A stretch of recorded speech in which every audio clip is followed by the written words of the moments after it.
Good afternoon વિદ્યાર્થી મિત્રો, આજે આપણે ધોરણ 12 વિષય ગુજરાતી પાઠ 24 સરળ જે નવલિકા છે, વાર્તા છે, તેનો અભ્યાસ કરવાનો છે.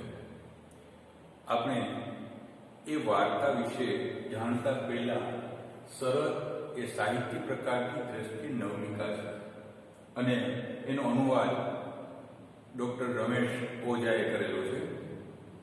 હવે અહીંયા જે વાર્તા આપણને આપવામાં આવેલી છે તે રશિયન સાહિત્યકારની છે અને ધ બેટના નામે એ વાર્તા લખાયેલી છે અને એનો અનુવાદ ડૉક્ટર રમેશ ઓઝાએ આપણને શરતના નામે એ વાર્તાનો અનુવાદ કરેલો છે.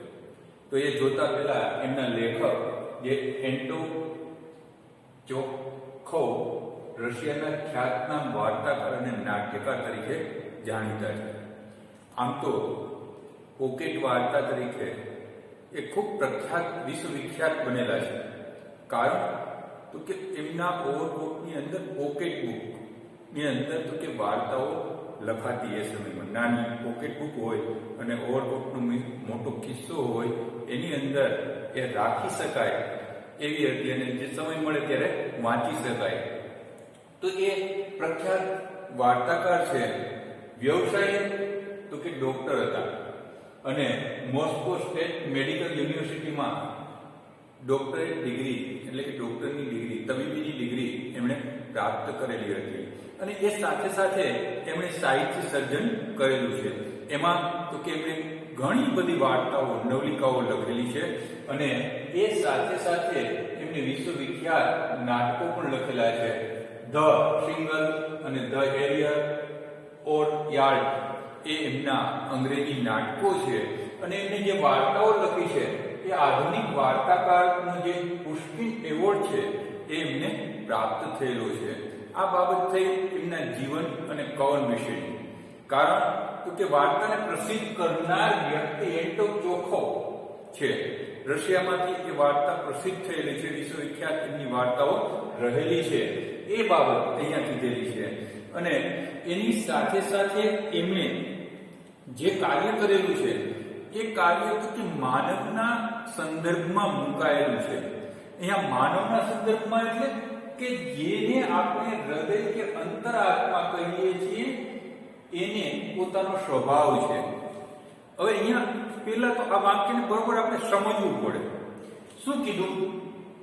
જેને આપણે હૃદય કે અંતરાત્મા, હૃદય, અંતરાત્મા, મારો આત્માનો અવાજ આમ કહીએ છીએ એને પોતાનો સ્વભાવ હોય છે.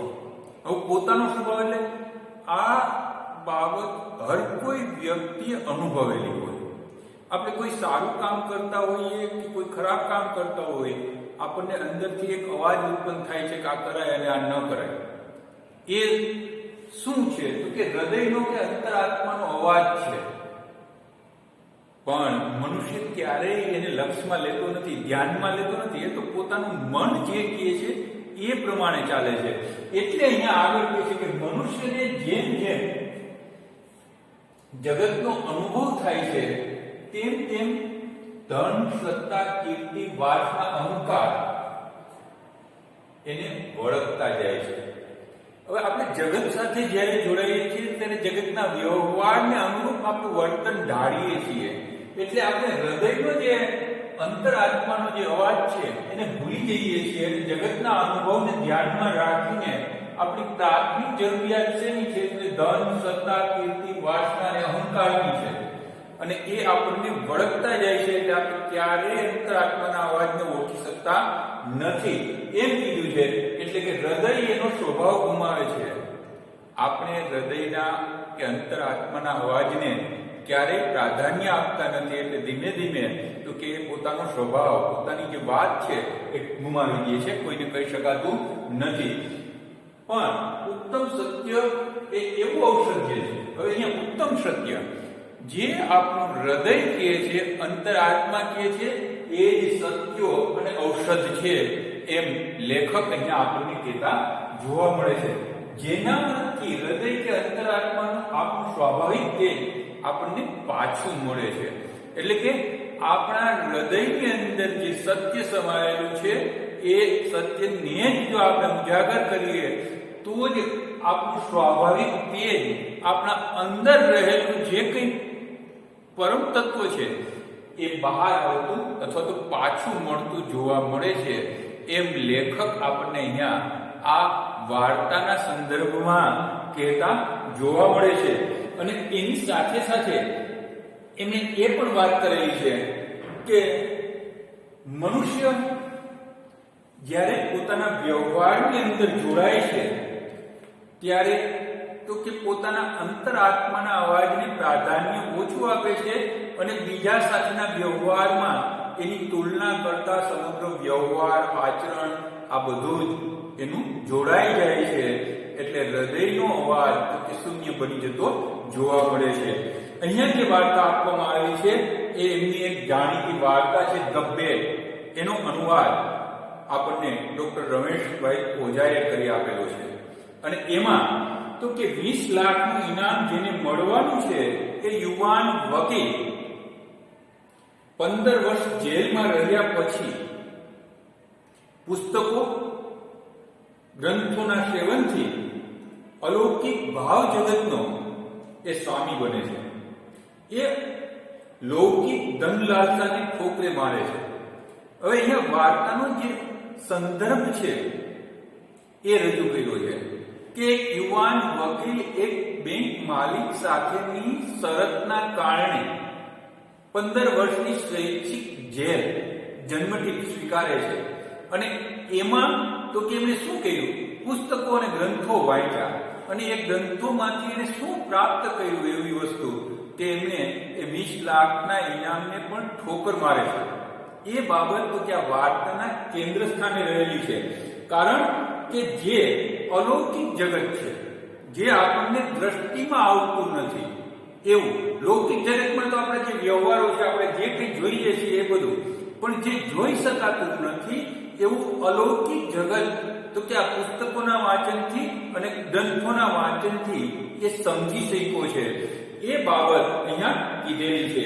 અને લેખકની જે જીવન વિશેની, જીવનના મૂલ્યો વિશેની વાત છે એ તો કે એમણે અહીંયા રજૂ કરેલી છે. એટલે કે આ વાર્તાની અંદર એમણે શું રજૂ કર્યું? તો કે રજૂઆત સામાન્ય છે કે એક બેંક માલિક જે ધનાઢ્ય છે અને પાણખર ઋતુની કડકડતી ઠંડીની અંદર એમના ઘેર એક મિજબાની એટલે કે પાર્ટીનું આયોજન કરેલું છે. એમાં ઘણા બધા એના મિત્રો જોડાયેલા હતા. એમાં એક યુવાન વકીલ પણ જોડાયેલો છે. અને એ આનંદ, મોજ મસ્તી સાથેની જે પાર્ટી હતી એમાં તો કે મનુષ્યના મૃત્યુ વિશેની, જન્મદિવસની સજા વિશેની વાત નીકળે છે. કડકમાં કડક સજા હોવી જોઈએ એની ઉપર ચર્ચા થાય છે. ત્યારે હર કોઈ વ્યક્તિ આ વાત કહે છે કે જન્મદિવસ કરતા મૃત્યુદંડ વધુ નૈતિક અને માનવતા ભરી સજા છે. કારણ તો કે મૃત્યુદંડ તાત્કાળ મળે છે. સજા આપે એટલે કામ પૂર્ણ થઈ જાય. એ બાબત તો કે અહીંયા કીધેલી છે. અને જ્યારે જન્મદિવસ માણસને ધીમે ધીમે મારે છે. કારણ તો કે જ્યાં સુધી જીવે ત્યાં સુધી એને જેલમાં રહેવાનું છે, એની પીડા અનુભવવાની છે. જ્યારે મૃત્યુદંડની અંદર તો કે તાત્કાલ નિવેડો આવી જાય છે. એટલે કોઈ જાજુ તો કે કષ્ટ એને સહન કરવું પડતું નથી. આ બાબત ઉપર તો કે ખૂબ ચર્ચા થાય છે અને એના સંવાદો, વિવાદ, વાર્તાલાપો થતા જોવા મળે છે. ત્યારે એ જે યજમાન બેંકર છે એ પોતાનો અભિપ્રાય વ્યક્ત કરતા કહે છે કે મને એવું લાગે છે કે અન્ય સજા કરતા દેહાંતની સજા વધુ સારી છે. તો સારી શા માટે છે? તો કે એમાં જાજી પીડાનો અનુભવ કરવો પડતો નથી. પણ એની સાથે સાથે અહીંયા જે મહેમાનો આમંત્રિત હતા એમાં સૌથી યુવાન 25 વર્ષનો યુવાન છે, વકીલ છે, એને આ પ્રશ્ન પૂછવામાં આવે છે ત્યારે એ વિરોધ કરે છે કે બેમાંથી એક પણ દેહાંત દંડની સજા કે મૃત્યુદંડ આપણે જન્મદિવસની સજા એ બંને માંથી જો મને પસંદ કહેવામાં આવે તો હું જન્મદીપની સજા પસંદ કરું, કારણ મૃત્યુદંડથી તો સમાપ્ત જીવન થઈ જાય છે, પણ જન્મદીપમાં તો કે આપણે જે કંઈ જીવી શકીએ એ જીવી શકાય છે, એટલે કે બિલકુલ ન જીવવા કરતા જેટલું જીવી શકાય એ બાબત તો કે એમને રજૂ કરેલી છે અને વધુ સારી રીતે જીવવાનો પ્રયત્ન કરવો જોઈએ એવું એ માને છે. ત્યારે સૌ કોઈ વ્યક્તિ એના એ વિચારથી આશ્ચર્યચકિત પામે છે અને જે પૈસાદાર બેંક માલિક છે એ તો કે એમની સામે ઉશ્કેરાઈ જાય છે અને કહે છે કે જે સજા કરવામાં આવે છે એ સજા ભોગવવી એ તો સારી બાબત છે, એટલે કે ફરજિયાતપણે રહેલું છે તે ભોગવવી જ પડે, પણ સ્વૈચ્છિક સજા તો કે બહુ કઠિન હોય છે અને એમાંય ખાસ કરીને એકાંકી જીવન એ બાબત વિશેની ચર્ચા કરતા વૃદ્ધ જે બેંક માલિક છે પૈસાદાર એ એમને કહે છે કે હું 20 લાખ રૂપિયાનું ઇનામ એટલે કે 2 મિલિયન નું ઇનામ આપવાની તૈયારી બતાવે છે અને 5 વર્ષની જન્મદિપ નજરકેદમાં રહેવાનું કહે છે. ત્યારે પેલો યુવાન વકીલ પણ એમને કહે છે કે તમે જો 2 લાખ એટલે કે 20 લાખ રૂપિયા 2 મિલિયન રૂપિયા દેવા માટે તૈયાર હો તો હું 5 નહીં 15 વર્ષ સ્વૈચ્છિક રીતે જન્મદિપની સજા ભોગવવા માટે તૈયાર છું. આમ એ એકબીજા સાથે એક વાર્તાલાપ કરે છે કે તમે 20 લાખનું જોખમ ઉઠાવો તો હું મારા જીવનના 15 વર્ષનું આહુતિ આપવા માટે તૈયાર છું. એમ એ કહે છે સ્વતંત્રતાને જોખમમાં મૂકવા, એટલે કે સ્વતંત્રતાથી જીવી શકીશ નહીં એ રીતે હું જીવવા માટે તૈયાર છું. તો એ બાબત વિશેની શરત લાગે છે અને શરતના નિયમો નક્કી કરવામાં આવે છે. એ પ્રમાણે 1870ના નવેમ્બરની 14મી તારીખે 12 વાગ્યાથી સજાનો પ્રારંભ થાય છે અને 85ના નવેમ્બરની 14મી તારીખે 12 વાગે પૂર્ણ થાય. પણ આ તો સ્વૈચ્છિક છે અને શરત છે, કોઈ સજા સજા આપવામાં આવેલી નથી એટલે બધું આકરી હોય છે, પણ સજાની શરતો નક્કી કરેલી છે કે એ જે બેંક માલિકનું રહેઠાણ હતું એ રહેઠાણની અંદર જ એક રૂમની અંદર આ બેન્કરને એટલે કે વકીલને રહેવા માટેની સગવડ પૂરી પાડવામાં આવે છે અને એક બારીની અંદરથી તમામ સગવડો આપવામાં આવશે. એ કોઈ સાથે વાર્તાલાપ કરી શકશે નહીં અને કોઈની સાથે સંવાદ પણ કરી શકશે નહીં. એમને માટે તો કે કડક ચોકી પહેરાની સજા પહેરેદાર રાખવામાં આવશે અને એ પોતાનું જે કાર્ય છે એ ના કાન સુધી તો કે કોઈનો અવાજ પણ આવે નહીં એની તકેદારી રાખવામાં આવશે. એમને સ્વતંત્રતા એટલી આપવામાં આવી કે એમને વાંચવા માટે પુસ્તકો આપવામાં આવશે, પત્રો લખી શકશે અને ખાવા પીવાની જે ઈચ્છા થાય એ માગી શકશે. આ બાબતની છૂટ આપવામાં આવેલી છે અને એ નાનકડી બારીમાંથી જ એનો સમગ્ર વ્યવહાર ચાલશે. આ રીતે તો કે શરત મુજબ એ રહેવા માટે તૈયાર થાય છે. 1870ની 14મી નવેમ્બરથી શરતનો અમલ થાય છે. યુવાન વકીલને પહેલું વર્ષ ઘણું બધું કઠિન પડ્યું. બીજા વર્ષે તો કે સંગીત, વાંચન અને લેખન કાર્યમાં એ પસાર કરે છે અને આમ એ વાંચનની અંદર પોતાનો વધુને વધુ સમય પસાર કરે છે અને એ રીતે એમના 4 વર્ષો વીતી જાય છે. પછી તત્વજ્ઞાન અને ઇતિહાસનું વાંચન કરે છે અને છેલ્લે મોટા મોટા પુસ્તકો એ વાંચવા લાગે છે અને એની સાથે તો કે છેલ્લા વર્ષોમાં બાઇબલનું અધ્યયન શરૂ કરે છે. સતત બાઇબલ વાંચે છે અને એ બાઇબલની અંદર ઈશ્વરના અસ્તિત્વ વિશેની વાતો સમજવા માટે એ ધર્મના અને ઇતિહાસના પુસ્તકો વાંચવા લાગે છે. આમ તો કે એમનું વાંચન પ્રત્યેની લગન વધતી જાય છે, ઈશ્વરને જાણવા પ્રત્યેની લગની વધતી જાય છે અને જેલવાસના છેલ્લા 2 વર્ષ દરમિયાન એને ઘણા બધા ધર્મને લગતા પુસ્તકો વાંચી નાખ્યા અને જગતના જે મહાન લેખકો હતા એમના પુસ્તકો વાંચ્યા. એ સાથે સાથે પ્રાકૃતિક વિજ્ઞાન, રસાયણશાસ્ત્ર અને ઔષધશાસ્ત્રના ગ્રંથો પણ એમણે વાંચ્યા અને જે માનવામાં ન આવે એવું પરિવર્તન તો કે યુવાન વકીલના અંદર આવે છે. વર્ષો વીતી જાય છે ત્યારે પેલો જે સમૃદ્ધ બેંક માલિક હતો એની સ્થિતિ બદલાઈ ચૂકેલી હોય છે 20-15 વર્ષના ગાળામાં. જે સમૃદ્ધિ હતી એ ધીમે ધીમે ઓછી થતી જાય છે અને એ વિચારે છે કે હવે તો એ છૂટશે. યુવાન 40 વર્ષનો થઈ ગયો છે, લગ્ન કરશે, મોજ મજા કરશે, મારે તો ભિખારીની જેમ રહેવું પડશે. કારણ તો કે પૈસામાં એની આર્થિક સ્થિતિ લૂંટી ગઈ હતી, એકદમ પલટાઈ ચૂકેલી હતી. એટલે મનની અંદર વિચાર આવે છે કે હું એ યુવાન વકીલને મારી નાખું તો જ સારી રીતે જીવન જીવી શકું. એટલે એ કડકડતી ઠંડીની અંદર કોટ પહેરી અને મનમાં સંકલ્પ સાથે જાય છે કે એની સજા પૂરી થાય એ પેલા યુવાન વકીલને હું મારી નાખું. એ ત્યાં જાય છે. ચોકીદાર ઠંડીને કારણે આશ્રય સ્થાન શોધીને પોતાની જગ્યાએ સૂઈ ગયો હોય છે. એ અંદર પ્રવેશે છે. આ યુવાન વકીલ પોતાના રૂમની અંદર ટેબલ ઉપર એક મીણબત્તી સળગતી જોવે છે. એની પર માથું ઢાળીને એ સૂઈ ગયેલ છે. આજુબાજુ જે ચટાઈ ઉપર ખુલ્લા પુસ્તકો પડેલા છે અને એને જગાડવાનો પ્રયત્ન કરે છે. 15-20 મિનિટ થાય છે પણ એ હલતો ચલતો નથી. એટલે તાળું તોડી અને આ બેંક માલિક અંદર પ્રવેશે છે અને એ સૂતેલો જોઈ અને મનમાં સંકલ્પ કરે છે કે હવે આઝાદી મળશે અને સુખના સ્વપ્ન જોતો હશે. પણ એને ક્યાં ખબર છે કે મોત માથે ભમી રહ્યું છે. કારણ એ વૃદ્ધ બેંક માલિક એમને મારવા માટે આવેલો હતો. પણ એમનું ધ્યાન ટેબલ ઉપર એક સુંદર અક્ષરે લખેલું કાગળ ઉપર પડે છે અને એ કાગળ વાંચે છે.